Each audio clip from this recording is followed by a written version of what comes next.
What is going on, beautiful people? Welcome to another episode of Story Time with your favorite self-aware diagnosed narcissist, Mr. Lee Hammock. Today, we got a subscriber sent her story and said she's feeling bad about having to, put her narcissistic, toxic, dangerous ex back in jail. So stay tuned, y'all. We're gonna break this thing down and let y'all know what's going on. It's time for Story Time with Lee. Now sit back, get comfortable, and listen while I help make sense of your story. So welcome back. Yeah, so we're gonna read this thing and then we're gonna just break it down. This is short and sweet and to the point, y'all. It's not a very long story at all. I like them. If you want to send your story before we hop in, you want to send your story in, keep it concise. Or you can ask a couple questions and whatnot. Keep it concise, keep it short, sweet, all the other good stuff. You can send it here to mentalhealness85 on gmail.com. I'll leave it on the screen while I'm reading. Okay. Hi Lee. I have a sensitive question to ask. I've been following your IG for months now, and everything you post, I resonate with. As I got out of a very toxic relationship with a narcissist and a man child, old man child. It has gotten to the point where he's gotten physical in fights, and police have been involved. Despite that, because I missed him, I miss him. Rather the good in him, his companionship, as he's always. I miss his companionship as he's unemployed and always available to hang out. We kept in contact despite the terms of his release. So he went to jail because of, okay, and he's unemployed. So he all the free time in the world. There was an instance this past week where I needed help with my walls as I was moving and it needed drywall putty. Drinks were involved, and he was still talking about my faults in the relationship and how I was wrong about him, etc. I told him I didn't want to talk about these things. He continued, and when I said any misfortunes he's had is because I'm divinely protected, and started listing them off. He got physical again, and I tried calling the detectives unit. I didn't want to tell them he breached his conditions of his release, but I was worried he'd destroy my place the day before I was moving out. I called them back, and they sent police, but he had already left. Of course, he dipped. I couldn't turn my neck, and a bruise on my arm was huge the next day. He received a call that there's a warrant out for his arrest, and he was panicking to his brother's baby mama, who told me. While I have to acknowledge how he feels isn't my problem, I felt bad for his parents who are in their late 50s and mid 60s, as they probably be more hurt by this, by paying for all his bail again. He's 30 years old and does have mental health issues he's been diagnosed for. So he is a sick person. So I felt bad and called the detective's office to tell them I was worried about him and him being hurt in jail. I feel like I shouldn't have, and they reassured me that he'll be fine. It's just the process. Is it a bad thing I'm looking out for him? I don't truly believe he has any remorse or capacity to feel any sort of accountability. Kind regards, E. Well, shout out to you for sending it in. Seriously. So, crack these fingers right here. Um, this is a very unique thing to say. I valued his companionship because he was unemployed and always available to hang out. So I get that part right there. And I'm not saying you're dealing with a narcissist. You said he has some type of mental health issues or whatnot he's been diagnosed for. I'm not certain what they are, but it, you see, it just in that space right there. When people have nothing to offer, they also have nothing to lose.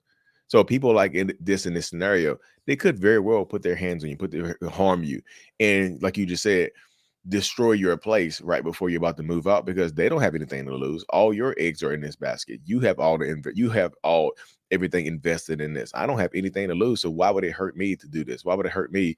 You know, in these situations. And I tell people, the more you go back, the worse they get.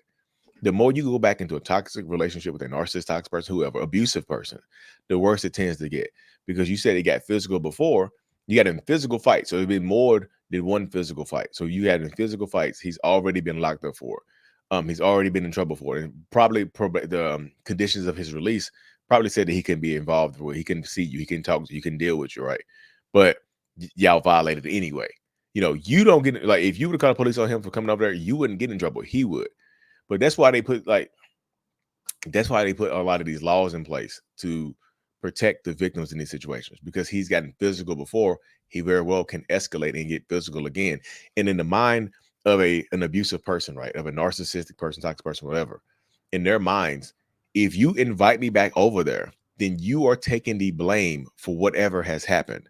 That's why he feels that he can keep putting his hands on you, because when you say, I might put his hands on your neck, you say you can't turn your neck and you're bruised on your arm, so he grabbed you and choked you. If he did that, girl, let him go. Let him go, because if they strangle you, they're 700%, over 700% more likely to take your life. So I know you feel bad for him, and that's understandable to have empathy and compassion in these situations. But you don't want to do it to the point where you're sacrificing yourself, because this is what you'll be doing. If somehow y'all were to end up back together, you would be sacrificing yourself. You know, if somehow he were to get out and come back to your house, you would be sacrificing yourself.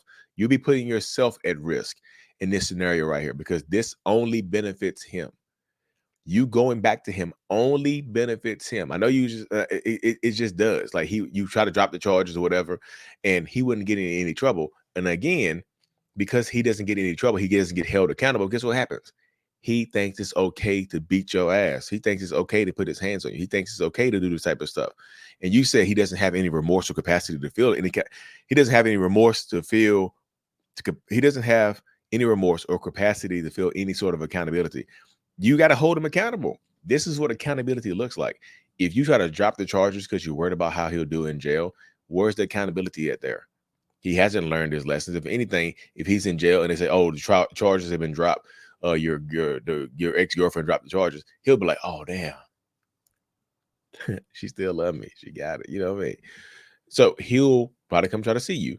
And then sooner or later something is going to happen, because you just said y'all over there painting or puttying or whatever, drinking, and alcohol and this type of stuff don't mix. Alcohol definitely can exacerbate their physical violent nature and whatnot. But he would probably come over there and try to harm you again, because it's going to escalate again. Like, why would it stop? Because now if he's done it multiple times and he hasn't been held accountable for it, then why would he stop his behaviors? It's like, if I could do all this bad stuff and you still take me back, you drop the charges, it's like you're rewarding bad behavior. And y'all know the analogy that I normally use, and I'll cut this thing short. It's just like you just got a new little puppy, right? You got a new puppy. This puppy, you're happy little puppy. You like puppy barking like, but you want the puppy to poop outside, don't you? You want the puppy to use the bathroom outside, right? So you incentivize the puppy to use the bathroom outside, right? You give it a treat, you pat it on his head, you whatever. Now, if that puppy craps and pisses in the house and you give it a treat, what is it going to do? Oh, it's okay for me to crap and piss in the house? Then guess what it's going to continuously do? That puppy is going to crap and piss in the house because it gets you a treat. It feels like it's going to get a treat every time he does it. You got to stop rewarding bad behaviors. Let him be held accountable. I know he has mental health issues and things like that. Maybe he can get the help he needs. Maybe this can rattle him. Maybe he can make his parents, I don't know what they have going on. He can, hopefully they can step up and help him get some medication or something like that if that helps him out.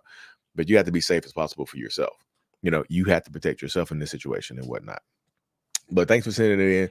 Y'all you can send your emails and texts and things like that to mentalhealness85@gmail.com. Like I said, this is like, keep it short and sweet to the point. Like, if you write it, read it back to yourself and put a timer on it. It's like, okay, this took 3 minutes and 30 seconds. That's fine. I just cannot do a dissertation. I can't read a dissertation on here, y'all. I can't read a 15-minute story. It was I know your story's your story. I still do my one-on-ones over Zoom. You can find everything at mentalhealness.net if you want to share your story like that in private and whatnot. We could do a one-on-one over Zoom or whatnot. But anyways, y'all, thank you for tuning in. Like and subscribe to this channel for more as we close in on an elusive 3,000 subs. And as always, y'all, Mental Healness is out. Peace. Thank you so much for making it to the end of my video. I am extremely grateful for you. Have no idea. If you haven't already, make sure you go ahead and subscribe to the channel. Helps reach more people. And click on the screen to watch another video or to browse through another playlist. There's also a link on the screen to check out my courses and my support groups to help you heal and understand what you've been through. Thank you so much again. I will see you in the next video. Peace.